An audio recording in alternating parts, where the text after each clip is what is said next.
وقت اور حالات کی مناسبت سے ہم اور آپ اللہ رب العالمین کا تقوی اختیار کریں۔ اگر ہم تقوی اختیار کریں گے تو اللہ رب العالمین ہمیں ہر مصیبت سے بچا لے گا، اللہ رب العالمین ہمیں ہر پریشانی سے بچا لے گا، اللہ رب العالمین ہمیں ہر آفت سے بچا لے گا، اللہ رب العالمین ہمیں ہر بلا سے بچا لے گا۔ جی ہاں، یہ میں نہیں کہہ رہا ہوں، اللہ رب العالمین کا وعدہ ہے وَمَن يَتَّقِ اللَّهَ يَجْعَل لَّهُ مَخْرَجًا، کہ جو انسان اللہ سے ڈرے گا اللہ اس کے لیے ہر مشکل سے نکلنے کا راستہ بتا دے گا۔ آج ہمارے اوپر یہ کتنی بڑی مشکل گھڑی ہے، کیسے مشکل ایام سے ہم اور آپ گزر رہے ہیں۔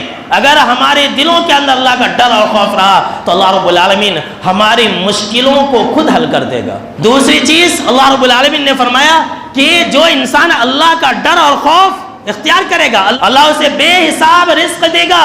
اللہ رب العالمین نے فرمایا وَيَرْزُقْهُ مِنْ حَيْثُ لَا يَحْتَسِبُ، اور جو انسان اللہ کا ڈر اور خوف اختیار کرے گا، جو انسان تقوی کو اختیار کرے گا، اللہ اسے ایسی جگہ سے رزق دے گا کہ اسے وہم و گمان بھی نہیں ہوگا۔ تقوی اختیار کیجئے، ہر مشکل سے نجات پائیے۔ تقوی اختیار کیجئے، غریبی اور فقیری اور محتاجی کو دور کیجئے۔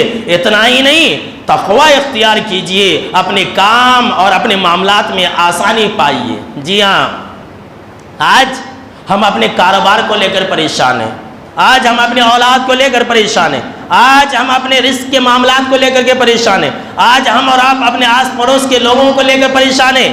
پریشان ہونے کی ضرورت نہیں ہے۔ اگر ہم یہ چاہتے ہیں کہ ہماری پریشانیاں دور ہو جائے تو بس آسان طریقہ ہے، اللہ رب العالمین نے فرمایا وَمَن يَتَّقِ اللَّهَ يَجْعَل لَّهُ مِنْ أَمْرِهِ يُسْرًا، کہ اللہ رب العالمین سے جو انسان ڈرے گا اللہ اس کے لیے ہر کام میں آسانی پیدا کر دے گا۔